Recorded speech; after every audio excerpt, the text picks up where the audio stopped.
Hello students, आज pharmaceutics में processing of tablets का नेक्स्ट लेक्चर नंबर 4 हम कंटिन्यू करते हैं। लास्ट जो लेक्चर था उसके अंदर प्रोसेसिंग ऑफ टैबलेट्स को मैंने दो पार्ट्स के अंदर डिवाइड कर दिया था। एक पार्ट के अंदर तो हमने प्रोसेसिंग ऑफ टैबलेट में जो पढ़ा था वो हमने पढ़े थे कि different methods of manufacturing the tablets. Different methods में कौन कौन से मेथड्स हमने पढ़े थे wet granulation method, dry granulation method and direct compression method. अब जो सेकेंड पार्ट था उसकी प्रोसेसिंग का वो थी मैन्युफैक्चरिंग। प्रोसेसिंग का एक्चुअली मीनिंग क्या होता है कि इसमें कौन सी प्रोसेस को यूज करके, कौन सी विधि को यूज करके आप उसको टैबलेट बनाने तक लेकर आना, वो कंप्लीट एक प्रोसेसिंग का पार्ट है। तो इसमें जो सेकेंड पार्ट है उसके अंदर हम आज डिस्कस करेंगे कि मशीनरीज की कौन कौन सी मशीन्स टैबलेट्स बनाने के लिए यूज होती है। अब यहाँ मैंने दो मशीन्स के डायग्राम बनाए हुए हैं जिनको हम वन बाय वन डिस्कस करेंगे। सबसे पहले जो ये वाली मशीन है, this machinery it is a single punch tableting machine. Single punch tableting machine.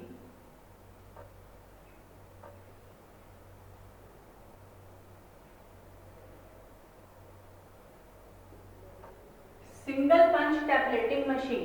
अब जो ये सिंगल पंच टैबलेटिंग मशीन है, ये एक्चुअली इस जो मशीनरी का मोस्टली जो यूज है वो कहाँ होता है, वो मेनली हम लैब स्केल के पर ही इस टाइप की मशीनरी को यूज करते हैं, जहां हम स्टूडेंट्स को दिखाते हैं कि किस तरह से टैबलेट्स बनाई जाती हैं। तो इसका सबसे पहले जो वर्किंग समझने के लिए हमें जो डिफरेंट जो मैंने इसकी लेबलिंग की है, तो उन लेबलिंग के बारे में हमें पता होना चाहिए। जो डिफरेंट इसके पार्ट्स हैं उन पार्ट्स के बारे में हमें पता होना चाहिए। मेरे ख्याल से अगर ये सभी पार्ट्स के बारे में या इनकी फंक्शनिंग के बारे में हमें क्लियर होगा कि इनका क्या फंक्शन है, तो उसकी वर्किंग तो हमें अपने आप समझ में आ जाएगी। अब सबसे पहले देखिए, इसके अंदर मैंने जो ये पोर्शन ट्राई किया दैट इज द होपर। पीछे मैंने आपको बहुत से 2-3 लेक्चर्स में बार बार मैंने ये चीज रिपीट की थी कि होपर से जब मटेरियल फ्लो करता है तो it should be the free flowing. एक डाई होती है, एक पंच होता है, कैविटी होती है, या जो कंप्रेशन टैबलेट्स बनाने के लिए हम जो मशीन यूज करते हैं that is the punching machine use होती है। तो ये उसी एक मशीन का डायग्राम है। होपफुली आई विल ट्राई कि जितनी भी टैबलेटिंग से रिलेटेड मशीनरीज आपके सिलेबस में होंगी, जैसे सपोज ये सिंगल पंच मशीन, ये रोटरी मशीन तो मैं नहीं बोलूंगी, या जैसे आगे जो इवेल्युएशन, टैबलेट इवेल्युएशन में जो डिसइंटीग्रेशन टेस्ट एपरेटस है, डिसोल्यूशन टेस्ट एपरेटस आएगा, या tablet counter, friability test apparatus, hardness testing apparatus, ये सारे टेस्टिंग एपरेटस जो है मैं आपको अपनी जो हमारी लैब्स हैं या हमारा मशीन रूम है, मैं वहां जाकर आपको डायरेक्ट एपरेटस के साथ ही अपना लेक्चर डिलीवर करने की कोशिश करूंगी, क्योंकि डायग्राम से इतनी चीज क्लियर नहीं होती अगर हम उसको वर्किंग से या उस डायग्राम को उसको प्रॉपरली देख के समझ पाए। ठीक है, तो अब फर्स्ट जो है इसमें ये जो मशीन है सिंगल पंच टैबलेट मशीन, ये मशीन भी मैं आपको लैब में इसको हम जरूर एक बार देखेंगे कि कैसे ये काम करती है। एक बार आप थोड़ा सा इसको यहाँ समझ लो। ये है होपर। इस होपर के अंदर हमने सबसे पहले डाले हुए हैं ग्रेन्यूल्स। अब वहां मैंने आपको कल क्लैरिफाई भी किया था कि हम ग्रेन्यूल्स क्यों यूज करते हैं, ग्रेन्यूल्स को यूज करने का रीजन क्या है, क्योंकि फाइन पाउडर के कंपैरिजन में जो ग्रेन्यूल्स होते हैं, granules have the free flowing property. Granules के वेस्टेज होने के चांसेस कम होते हैं। फाइन पाउडर जो है उनकी डेंसिटी वाइज जब मशीन आपकी पंचिंग मशीन जो वाइब्रेट करेगी, डेंसिटी की वजह से उसमें जो लेयर्स हैं पाउडर है वो लेयर्स की फॉर्म में सेपरेट हो जाते हैं, तो उसको सेपरेट होने के चांसेस कम होंगे, लेयर बनने के चांसेस कम होंगे। तो इन्हीं सब रीजन की वजह से हम यहाँ पर हमने देखा था कि dry granulation method, wet granulation method, किसी भी मेथड से हम जो है ग्रेन्यूल्स इसके अंदर यूज करेंगे। ये हमारा होपर है, जिस होपर के अंदर हमने ग्रेन्यूल्स डाले हुए हैं। इसी होपर से जो ग्रेन्यूल्स हैं ऑटोमेटिकली जो टैबलेट के अंदर कन्वर्ट होने के लिए अपने एरिया में जाएंगे, जिसको हमने बोला हुआ है डाई। ठीक है, होपर से नीचे यहाँ यहाँ एक मैंने बनाया हुआ है फीड शू। फीड शू का क्या पर्पज है कि होपर से जो मटेरियल है वो फीड शू से पास होकर इस कैविटी के अंदर जाएगा।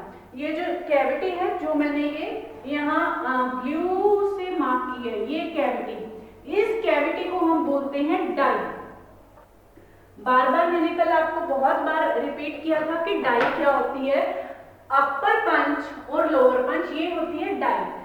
ये इसके ऊपर एक अपर पंच है, अपर पंच, नीचे यहाँ इसका लोअर पंच है। जब ये अपर पंच और लोअर पंच दोनों आपस में कंप्रेस होंगे तब हमारी टैबलेट बनेगी। अपर पंच का जो ऊपर का पोर्शन है दैट इज ये सब अटैच्ड पोर्शन है, कोई भी डिटैच्ड पोर्शन नहीं है आपस में अलग अलग से, ठीक है। अपर पंच है, अपर पंच के ऊपर जो सबसे पहले ऊपर हम स्टार्ट करते हैं this is the drive shaft. Drive shaft का क्या पर्पज है कि जो मशीन है, मशीन की ड्राइविंग को कंट्रोल करना, मशीन की मूवमेंट को कंट्रोल करना। नेक्स्ट है इसेंट्रिक कैम। इसेंट्रिक कैम का क्या मीनिंग है? Eccentric cam, it will control the movement of punch, it will control the movement of punch. जो ये हमारे पंच हैं, इन पंच की मूवमेंट को ही कंट्रोल करना है। सपोज अगर पंच एकदम से जितना हमें स्पीड से पंच एकदम से कांटेक्ट में लेकर आने हैं या पंच का प्रेशर कम होगा तो उससे हमारी टैबलेट की हार्डनेस के ऊपर इफेक्ट पड़ेगा। ये कुछ फैक्टर्स हैं, जब हम मैन्युफैक्चरिंग डिफेक्ट्स का टॉपिक पढ़ेंगे तो वहाँ थोड़े से आपको और क्लियर हो जाएंगे। तो इसेंट्रिक कैम का मेन पर्पस क्या होता है? It will control the movement of the punch. Hardness control, hardness control क्या करता है? It will help to control the hardness of the tablet, hardness of the tablet. अब ये कैसे कंट्रोल करेगा? हार्डनेस ऑफ टैबलेट एक्चुअली क्या होती है कि जो टैबलेट है, हार्डनेस क्या फैक्टर है कि जो टैबलेट है वो आपकी कितनी हार्ड बनी है, उससे क्या फर्क पड़ता है टैबलेट हार्ड बने या सॉफ्ट बने? पड़ता है। क्यों नहीं पड़ता? क्योंकि जो टैबलेट जितनी ज्यादा हार्ड होगी उसको डिसॉल्व होने में उतना ही ज्यादा टाइम लगेगा, उसको डिसइंटीग्रेट होने में उतना ही ज्यादा टाइम लगेगा, तो ऑब्वियसली ड्रग का इफेक्ट आने में भी उतना ही ज्यादा टाइम लगेगा। तो हर एक टैबलेट की या कुछ एक फिजिकल टेस्ट है ये कि जो टैबलेट की जो हार्डनेस है वो एक स्केल दिया होता है कि इस स्केल में जैसे 1 2 3 3 2 6 की इस स्केल के बीच में अगर आपकी टैबलेट की हार्डनेस होती है तो आपकी वो टैबलेट आपका टेस्ट पास करेगी, अदरवाइज वो टेस्ट पास नहीं करेगी। इसके लिए अलग से हार्डनेस टेस्टर आते हैं जो हम आगे की क्लास में कंटिन्यू करेंगे। तो ये हार्डनेस कंट्रोल है, that is which will control the hardness of tester. ये कंट्रोल कैसे करेगा? It will control the distance between upper and lower punch. देखो जो अपर और लोअर पंच में जितना ज्यादा डिस्टेंस होगा और जितनी ज्यादा स्पीड से वो नीचे एकदम से गिरेंगे, आपस में कांटेक्ट में आएंगे, उतनी ज्यादा टैबलेट हार्ड बनेगी।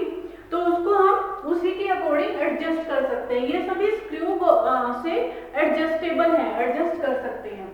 ये हो गया। इसके बाद हमारा अपर पंच, ये हो गई कैविटी, जो ये है इसको हम बोलते हैं डाई टेबल। डाई टेबल, ये डाई टेबल में जब ये लोअर पंच ने यहाँ आके इस सरफेस के साथ अटैच किया तो यहाँ जो कैविटी बन गई इसको हमने बोला डाई कैविटी।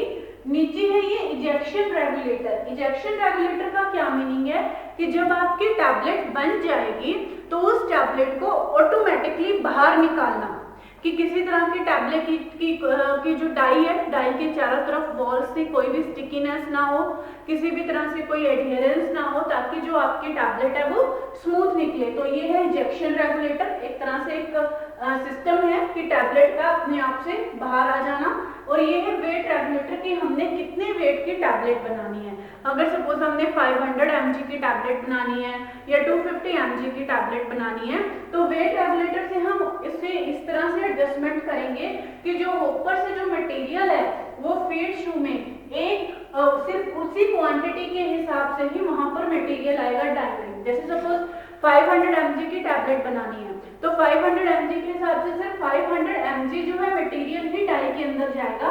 उसके बाद it will be sweep off the excess material. Excess material अपने आप स्वीप ऑफ हो जाएगा क्योंकि हमारी जो टैबलेट की रिक्वायरमेंट है वो है 500 सारे इसके पार्ट। अब इसके अंदर प्रोसेस क्या फॉलो होती है during the formation of the tablet. Processing में इसमें तीन ही मेथड्स हैं जो टैबलेट के फॉर्मेशन में यूज होते हैं। First method is the filling method. Just there are the three methods or three steps. First one is the filling of the die. Filling of die या filling of the die cavity भी हम बोल सकते हैं। Second step क्या होगा compression and third step क्या होगा इजेक्शन।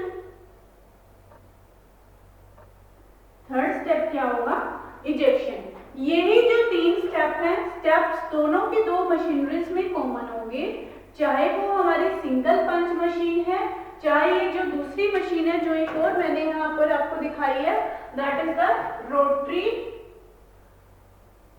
पंच tableting machine. Rotary punch tableting machine.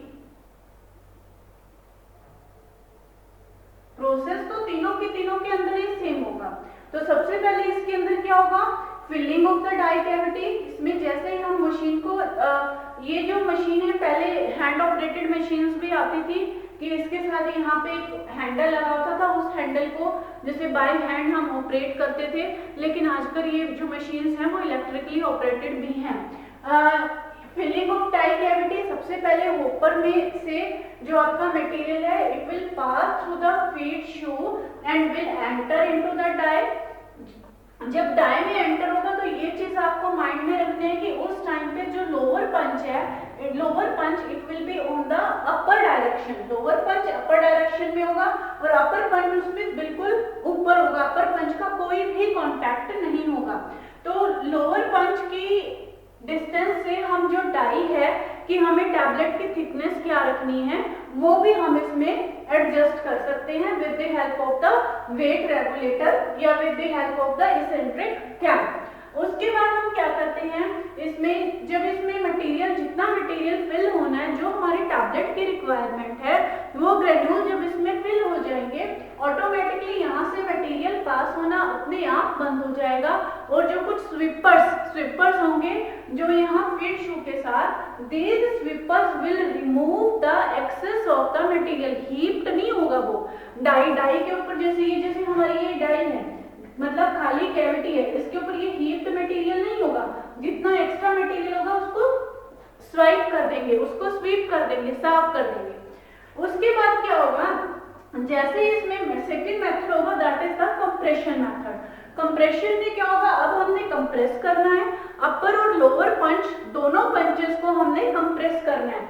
लेकिन कंप्रेशन को स्टार्ट करने से पहले आपको कुछ चीजें दिमाग में रखनी होंगी कि सबसे पहले तो इसकी हार्डनेस कंट्रोल कि पंच दोनों पंचेस के बीच में कितना डिस्टेंस होना चाहिए, क्योंकि जितना ज्यादा डिस्टेंस होगा उतनी ही ज्यादा हार्डनेस होगी। हार्डनेस ज्यादा होगी तो वो आपके टैबलेट की फिजिकल प्रॉपर्टीज जैसे डिसोल्यूशन रेट या डिसइंटीग्रेशन रेट को इफेक्ट करेगी। दूसरी चीज इसेंट्रिक कैम से आपने अपने पंच की मूवमेंट को कंट्रोल रखना है, क्योंकि अगर आपका कोई भी पंच लोअर पंच या अपर पंच थोड़ा सा भी रोटेट हो जाएगा, सपोज अगर जैसे आपने देखा होगा कि कुछ टैबलेट्स हैं, टैबलेट्स के ऊपर जैसे अल्फाबेट्स भी इंप्रेशन में लिए जाते हैं। जैसे कॉम्बीफ्लेम की टैबलेट है, कॉम्बीफ्लेम की टैबलेट पे जैसे CFM लिखा होता है, इसी तरह से बहुत सी वो कैसे लिखा होता है वो क्योंकि जो ये पंच होते हैं पंच के ऊपर ही इंप्रेशन बने होते हैं। अगर हम कैम स्कैनर से इलेक्ट्रिक कैम से हम क्या करते हैं कि अपने जो पंच हैं उनकी मूवमेंट को फिक्स करते हैं ताकि कंप्रेशन के टाइम वाइब्रेशन से या प्रेशर से पंच की हल्के से भी मूवमेंट ना हो, क्योंकि होगी तो उसके कारण डबल इंप्रेशन के चांसेस हो सकते हैं, एरर के चांसेस हो सकते हैं। फिर उसके बाद हम क्या करेंगे उसको टैबलेट को कंप्रेस करेंगे। जब वो टैबलेट आपकी कंप्रेस हो जाएगी, कंप्रेस होने के बाद ऑटोमेटिकली आपका अपर पंच भी अपर साइड पे मूव करेगा और लोअर पंच भी आपका अपर साइड पे मूव करेगा, क्योंकि लोअर पंच आपका अपर साइड पे मूव करेगा तभी आपकी टैबलेट ऑटोमेटिकली बाहर आएगी और वो टैबलेट आपकी स्वीपर से अपने आप आपके कंटेनर में कलेक्ट हो जाएगी। तो ये थे 3 जो स्टेप्स थे filling of die cavity, compression और रिजेक्शन।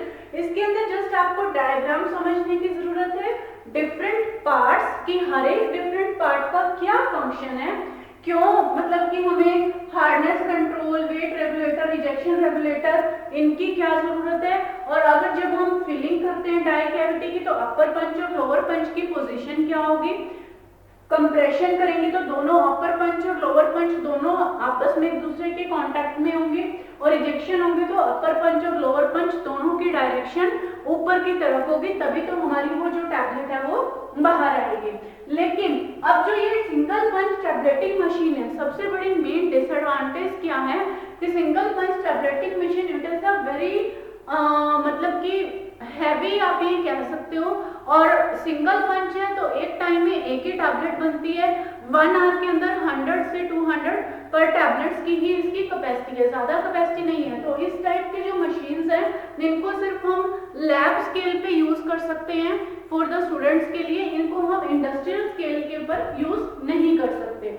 दूसरी बात है कि इन मशीनरीज को यूज करने के लिए हम कोई ऐसा नहीं है कि किसी भी अनएजुकेटेड पर्सन को या किसी भी पर्सन को हम लगा सकते हैं, क्योंकि इसके लिए हमें प्रॉपर एक स्किल्ड ऑपरेटर की जरूरत है, क्योंकि स्किल्ड ऑपरेटर को ही पता है कि हार्डनेस टेस्टिंग का क्या मतलब है, इलेक्ट्रिक कैम्प को कैसे सेट करना है, वेट रेगुलेटर को कैसे सेट करना है, या इजेक्शन रेगुलेटर को कैसे सेट करना है। इसके साथ ही जो दूसरी मशीन है, अब इसकी जो कैपेसिटी है, कैपेसिटी की जो मेन प्रॉब्लम है उसको रिमूव करने के लिए जैसे धीरे धीरे साइंस टेक्नोलॉजी डेवलप होती रहती है, उसी तरह से अलग से मशीन आई रोटरी पंच टैबलेटिंग मशीन। अब ये रोटरी पंच टैबलेटिंग मशीन में क्या है कि जैसे इसमें आपको देख रहे हो क्लियरली, थोड़ा रफली डायग्राम मैंने इसमें बनाया है। यहाँ 2 रोलर हैं, अपर कंप्रेशन रोलर और लोअर कंप्रेशन रोलर। जो अपर कंप्रेशन और लोअर कंप्रेशन रोलर जब ये रोल करते हैं तो देखो इसमें ये मैंने 3 या 4 पंच ऊपर बनाए हैं, उतने ही नीचे बनाए हैं। तो एक टाइम में इसमें आप ये कह सकते हो कि 1 मिनट में 10,000 टैबलेट्स पर मिनट इसके अंदर प्रोड्यूस हो सकती है। मेथड इसके अंदर भी सेम है कि filling of die cavity, compression, injection, सभी के सभी जो इसके अंदर भी रेगुलेटर होंगे, hardness controller, injection regulator, weight regulator, drive shift, electric cam, सारे ऑपरेटर्स तो इसके अंदर, सारे पार्ट्स तो इसके अंदर भी जरूरी हैं। लेकिन इसकी एडवांटेज क्या है कि इसको हम इंडस्ट्रियल स्केल के ऊपर यूज करेंगे, क्योंकि हमें 10,000 से minimum 10,000 tablets per hour we can produce. और ये जो मैंने आपको यहाँ दिखाई है, यहाँ तो ये सिर्फ एक सिंगल कंप्रेशन रोलर मशीन है। सिंगल का मतलब है कि ये एक ही पेयर है, कि जैसे जैसे ये ऊपर से मूव कर रहा है उसी डायरेक्शन में ये लोअर कंप्रेशन रोलर जो है मूव करेगा। जब ये मूव करेंगे तो ये पंच आपस में कनेक्ट होती जाएंगे, कंप्रेशन होती जाएगी, और पीछे की टैबलेट्स जो है ऑटोमेटिकली रिलीज होती जाएंगी बाय द इंजेक्शन रेगुलेटर। तो ये थी हमारी rotary punch tableting machine. Rotary punch tableting machine जो है ये मेनली इंडस्ट्रियल स्केल के ऊपर ही यूज की जाती हैं। अब जो हमारी ये टैबलेट्स बन जाती हैं, चाहे तो वो सिंगल पंच टैबलेटिंग मशीन से बनी है, चाहे वो रोटरी पंच टैबलेटिंग मशीन से बनी है, यहाँ तक तो हमारी ये प्रोसेसिंग कंप्लीट होती है। लेकिन उसके बाद ऐसा नहीं है कि ये टैबलेट्स बन गई और उन टैबलेट्स को हम मार्केट में ले आते हैं। बहुत से टैबलेट्स होती हैं, जैसे कुछ टैबलेट्स हैं सिंपल एज इट इज भी यूज होती हैं, कुछ टैबलेट्स हैं हमें उनकी कोटिंग करनी पड़ती है, जैसे sugar coating, film coating, enteric coating, या डिफरेंट पर्पस होते हैं हर मेडिसिन के। इसी तरह से टैबलेट कोटिंग पेन यूज किए जाते हैं। लेकिन सभी एक टैबलेट यानी एक फार्मास्यूटिकल प्रोडक्ट को बनाने के बाद हमें उसकी इवेल्युएशन भी करनी होती है। इवेल्युएशन का क्या मतलब है कि उस सैंपल को, जैसे एक आपने टैबलेट बनाई, सपोज एक पीसीएम की टैबलेट बनाई, तो उस आपकी उस टैबलेट को कई फिजिकल और केमिकल टेस्ट पास करने पड़ेंगे। फिजिकल टेस्ट में जैसे हार्डनेस टेस्टिंग हो सकता है, फ्रेबिलिटी टेस्टिंग हो सकता है, केमिकल टेस्ट या वेट वेरिएशन का टेस्ट हो सकता है, केमिकल टेस्टिंग में डिसोल्यूशन टेस्ट, डिसइंटीग्रेशन टेस्ट, या जैसे और या सिंपल फिजिकल टेस्ट में ऑर्गेनोलैक्टिक टेस्टिंग भी हो सकते हैं। इस तरह से ये सारे इवेल्युएशन के जो टेस्ट है वो पास करने पड़ते हैं। दूसरी बात, जब ये आपकी जो ये मशीन प्रिपरेशन तैयार होगी, मेरा मतलब कि जब ये टैबलेट्स आपकी बन जाती है तो कई बार क्या होता है, अब आपको ये इसमें क्लियर हो गया कि पंच क्या है, डाई क्या है और ये प्रोसेस क्या है, क्योंकि ये प्रोसेस समझने के बाद ही कई बार हमारी टैबलेट्स के अंदर कुछ मैन्युफैक्चरिंग डिफेक्ट्स भी जनरेट हो जाते हैं। वो मैन्युफैक्चरिंग डिफेक्ट्स क्या हैं, उन मैन्युफैक्चरिंग डिफेक्ट्स को हम नेक्स्ट लेक्चर के अंदर कंटिन्यू करेंगे।